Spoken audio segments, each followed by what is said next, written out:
The West End should be safe now. But London is not. It would be wise to benefit from the Ascalon's protection while I continue my research during the Great Hunt.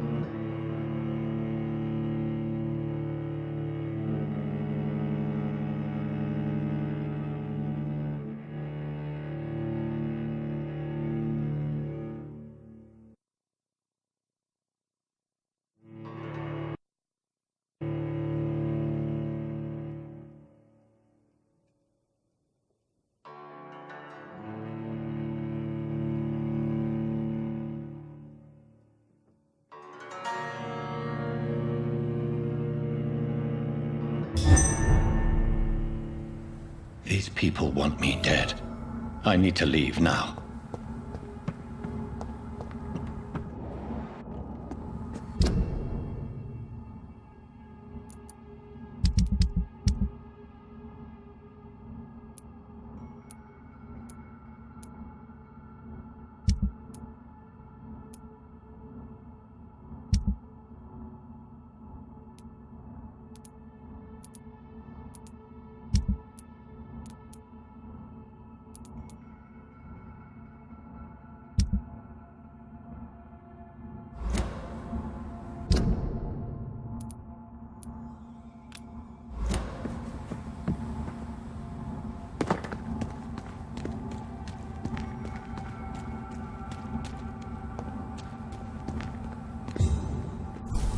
So Doris just needed to be close to her audience to infect them.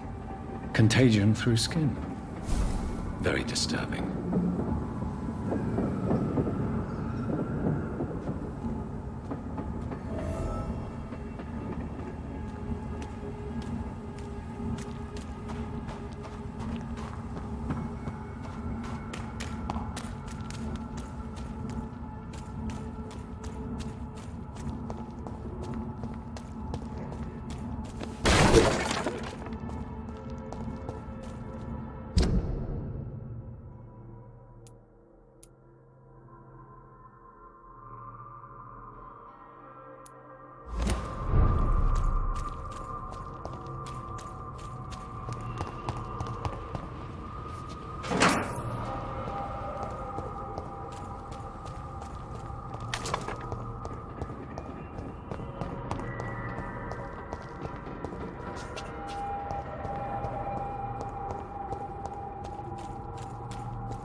I'd step back, sir.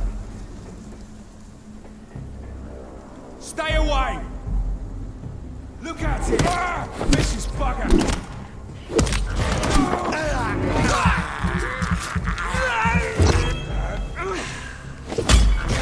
Oh, that's gonna smart. No! Christ, he's dead!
Elizabeth, what are you doing here? I've been formally asked to witness your triumph, my dear. After all, isn't it the natural role of a woman to support her man in victory? But it's you who insisted I join the Ascalon. Please forgive my giddiness. I'm just overcome by the thrill of finally being allowed within these hallowed halls. You certainly have an inquisitive mind. It's quite something. Elizabeth Ashbury, only you can make me smile in these difficult times. And the same to you, Jonathan Reed. Now go have your little chat with the chairman. I can see he's practically bursting to hear your report.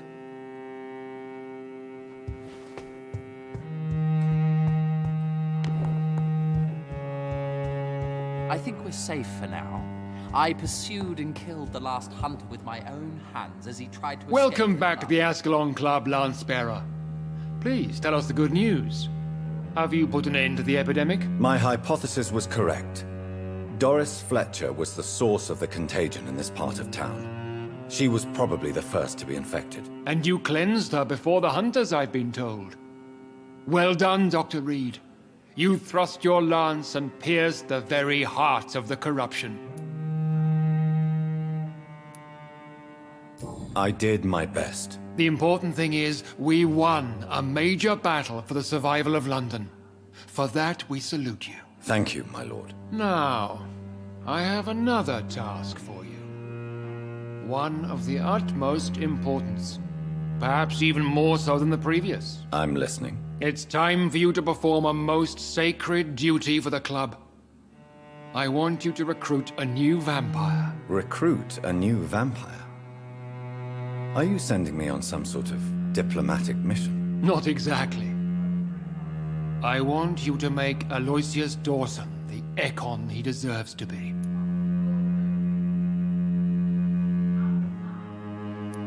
I'm not sure I'm the best candidate for such a task. I can hear the hesitation in your voice, Dr. Reed. I admire a man of principles. But in this matter, there is more at stake than your moral comfort. It's not a moral question, Lord Redgrave. It's the responsibility of giving immortality to a man I barely know. Nonsense. Aloysius has been a member of the Ascalon for years. This is but the fruition of a long-held plan. How would you like me to proceed? Aloysius is waiting for you at the Dawson estate. Once the deed is done, I'll join you there to celebrate this momentous occasion. Before I go, I have a few questions. All right, I'm listening.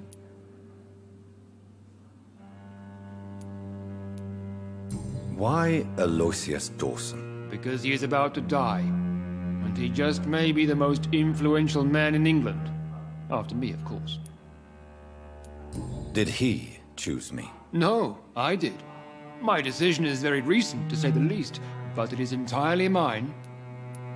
Does he know I'm coming? He can't wait to become your progeny, Dr. Reed. Especially now that you have shown how strong your lineage is through your sister. You invited Lady Ashbury. Wouldn't that be breaking one of your cardinal rules? No women allowed. Not allowed as members, no. But considering the circumstances, I thought you'd like to have her here to witness your triumph. So it's a temporary admittance, then? Something of a bargain, considering the crisis we're currently facing. How would you like me to proceed? Don't worry. Aloysius has had many years to prepare himself. He has studied our kind for decades. So shall I just let him drink my blood? Yes. Aloysius will gratefully sup on your blood. His heart will slow, then stop. But he will rise again as one of us, an immortal. Is there any danger? Our blood alters a mortal body so deeply that some don't survive the metamorphosis. They die for good. But Mr. Dawson has been preparing himself for a long time. Goodbye, Lord Redgrave. Have you heard the rumors of some horned vampire revealing himself and singing obscure songs around the city? What is this new malevolence?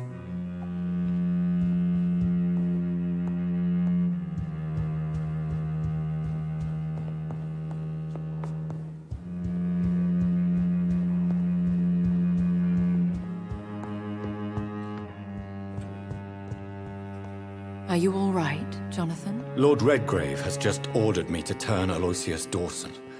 To make him my progeny. I see. And how do you feel about this? I'd like your advice on the matter. The real question here is, why has his lordship given you this task? Do you think it's some sort of trap? Do you really want to know what I think about this? I do, yes. To make an immortal of a soulless blackguard like Aloysius Dawson will only lead to a disaster for London. The man is already dead inside. Should I refuse? Perhaps politely suggest that Lord Redgrave turn the man into a vampire himself. Don't you dare, my dear. According to what I've recently discovered, his lordship could kill you for even broaching the subject. Really? Why? I've recently found proof that the Earl of Bristol is of lesser lineage and only capable of creating skals. Please tell me more about your recent investigation. As long as you lower your voice.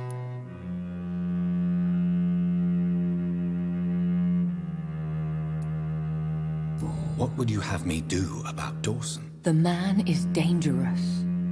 Did you know he plans to build a wall to separate the healthy rich from the sickly poor?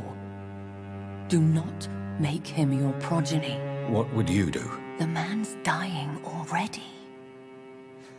Let the Reaper harvest the rotten fruit that is his soul.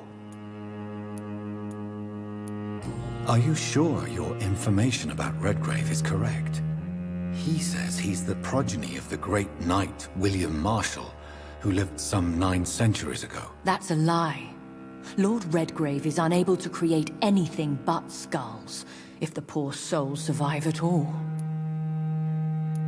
How can you be sure the information was correct? I made the acquaintance of a most interesting informer while investigating your maker, from whom I learned the truth about Lord Redgrave.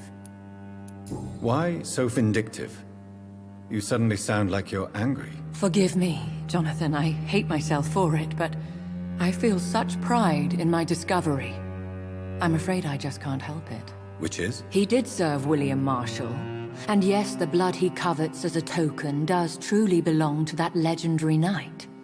But he was never his progeny. His lineage is not so noble.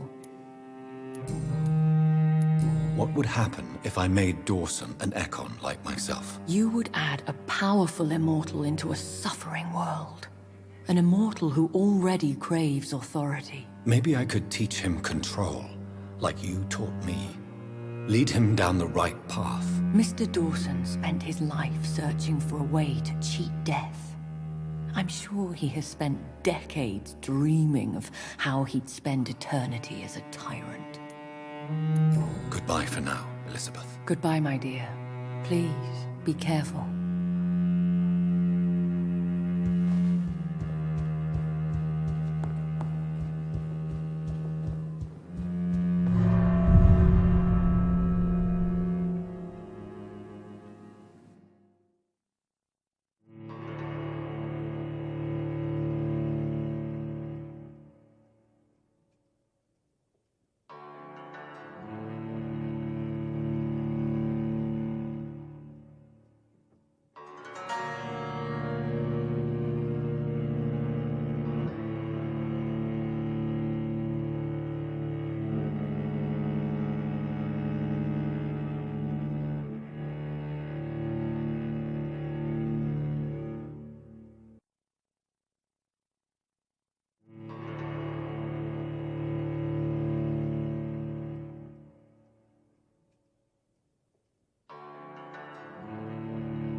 It looks like vampires have to obey Mendel's laws when producing progeny. Powers pass from one generation to another. That's why Dawson wants me to sire him. Women of all countries unite!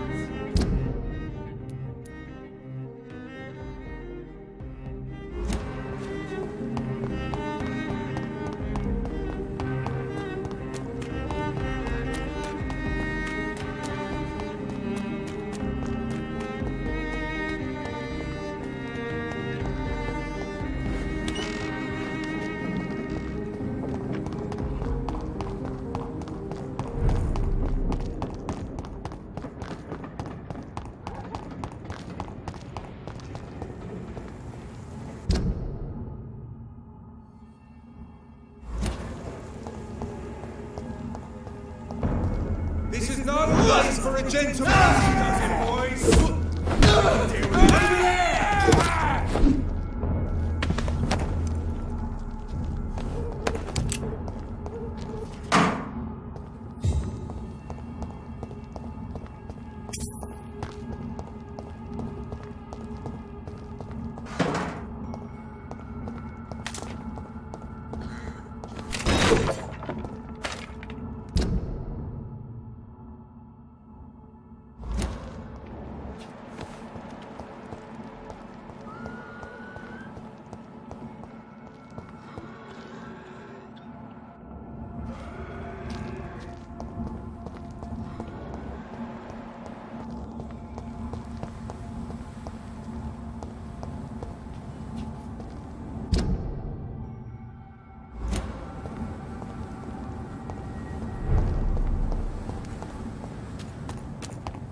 See them fancy clothes? This one's a top!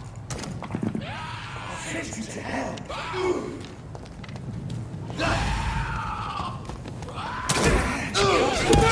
Get their weapons ready! We're Vampyr! An end to you!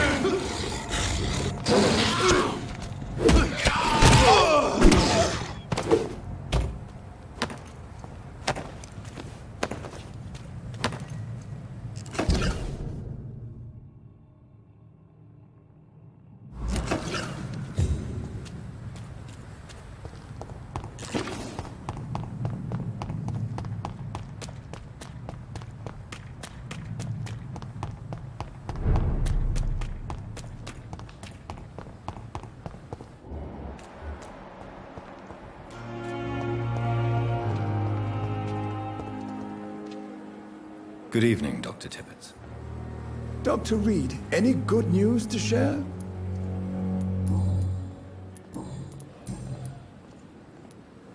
Do you need any medical assistance yourself, Doctor? Yes, indeed. But don't worry, I am perfectly capable of taking care of myself. I have no doubt about it, but you are still ill all the same. Please, take this medicine. I appreciate your concern, Dr. Reed. To be honest, I just did not take the time to diagnose myself.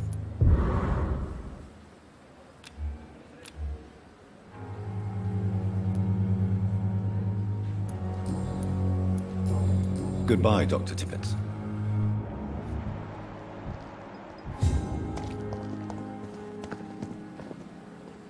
Good evening, Milton. Good evening, Doctor. Still trying to save lives?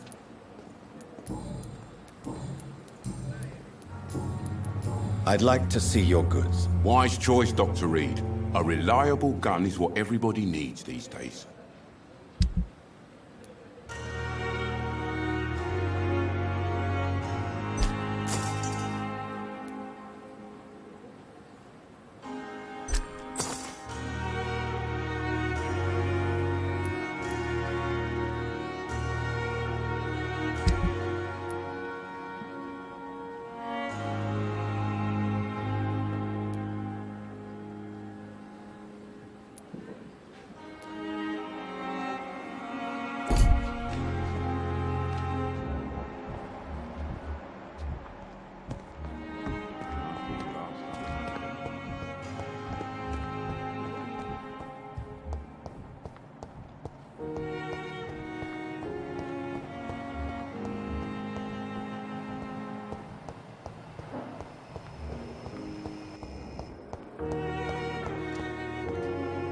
Good evening, Nurse Hawkins. Good evening, Dr. Reed.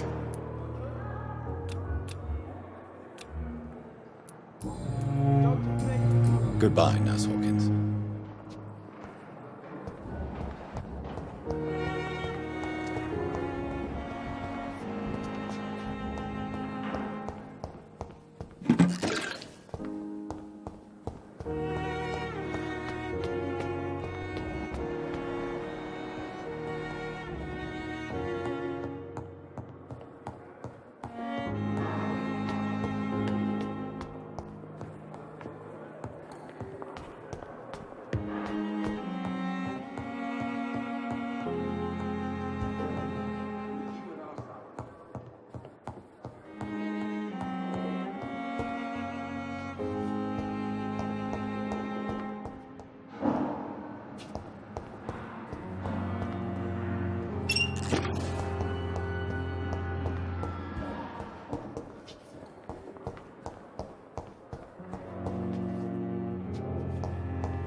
Done.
Good evening, Dr. Tibbets.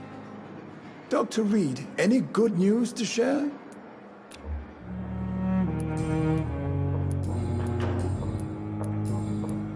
Goodbye, Dr. Tibbets.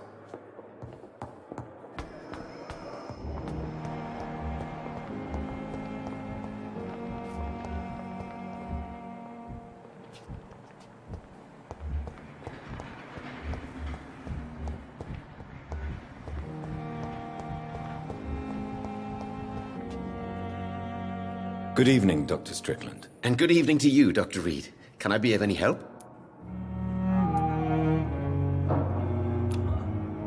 Do you need my medical attention, dear colleague? I would have been confused if anyone other than you had asked that question, Dr. Reed.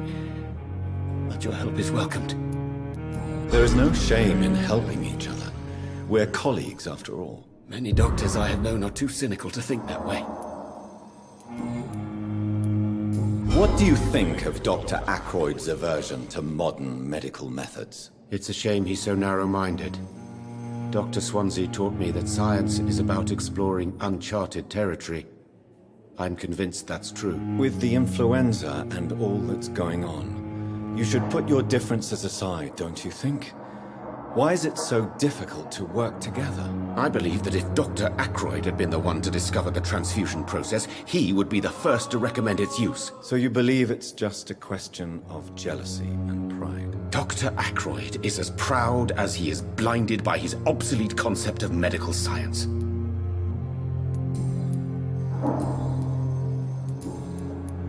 I located the shop, but it was vandalized, and the owner is missing. All I found was your order. I was afraid of such bad news. People are so desperate they're ready to burgle a shop for drugs. That's quite a list you ordered. Opium, sodium hypochlorite. It can't be just headaches you're trying to cure. This dreadful influenza, of course. I already ran some tests on hopeless cases. Without success, I must admit. Do you realize you could create a lethal poison without the correct dosage? Then there are the legal ramifications. Is this not true of any medical substance, Dr. Reed?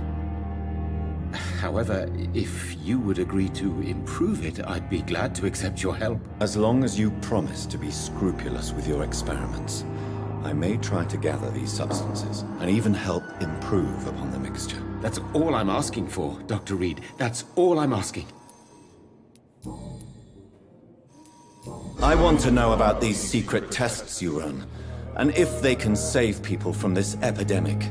Speak to me now, Thoreau. I know I may sound presumptuous, but I'm just following your steps, Dr. Reed. I'm casting away the shadows of ignorance by daring to face them. Self-confidence is essential in our line of work, my young colleague, but only if tempered with the correct amount of cynicism. But you never doubt yourself, Dr. Reed. I've read all your articles and books. You performed the most daring research during the war. You have my support, Dr. Strickland. I know exactly what it feels like to battle an unknown disease with only your mind and force of will to help you. Thank you, Dr. Reed. You don't know what that means to me.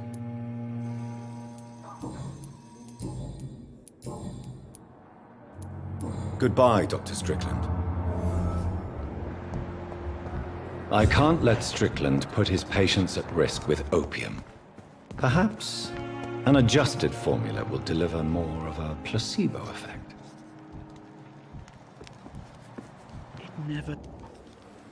Good evening, Dr. Reed. Such a pleasure to see you again.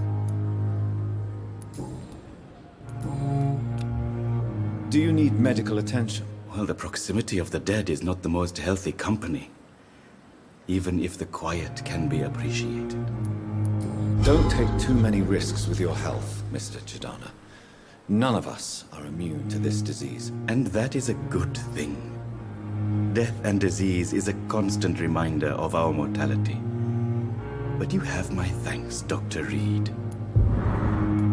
Please show me what you have to sell. Of course. It's just trinkets and curios, really. But I'm sure they can be useful.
Strickland's project could be dangerous.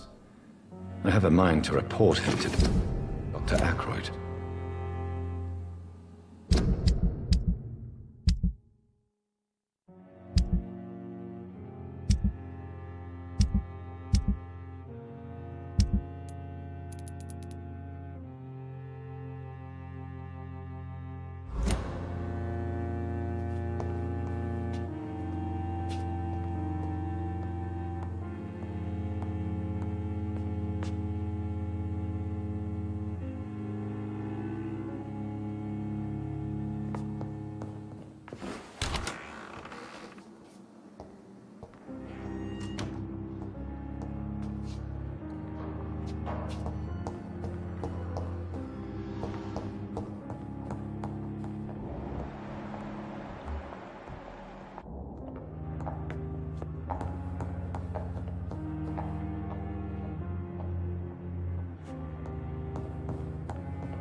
I'm quite busy right now, Dr. Reed.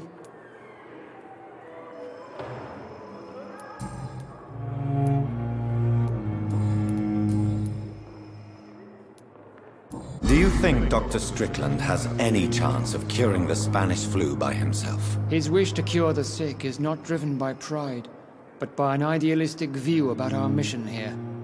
Honestly, I don't know which is worse. You consider him a good practitioner, yet you will not report his methods. Strickland may be a rival, but I will not use dirty tricks or regulations to prove him wrong. We are doctors, not politicians.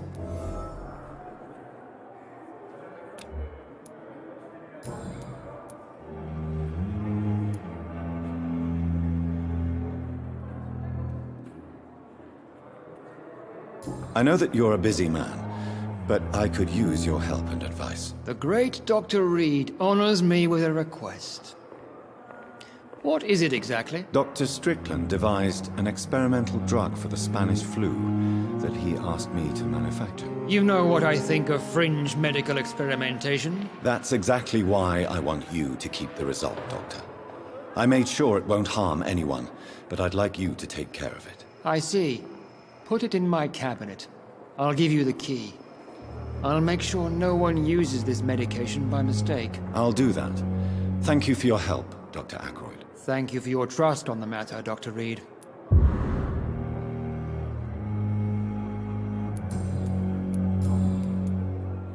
Thank you for your time. We'll talk later.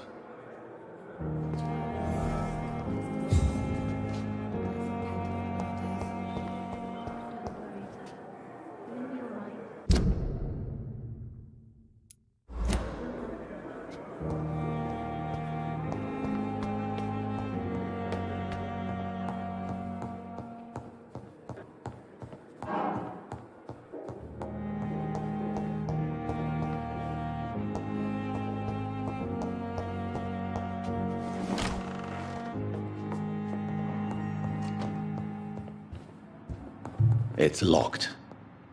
It's locked, all right.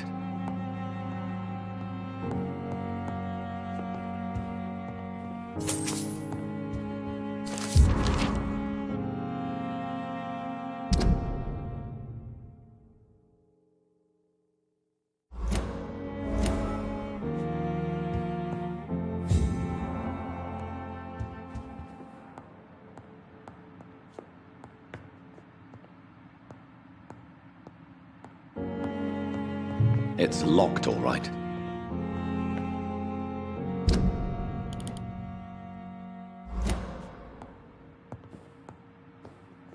Now that Dr. Ackroyd has been warned, he should make good use of this formula.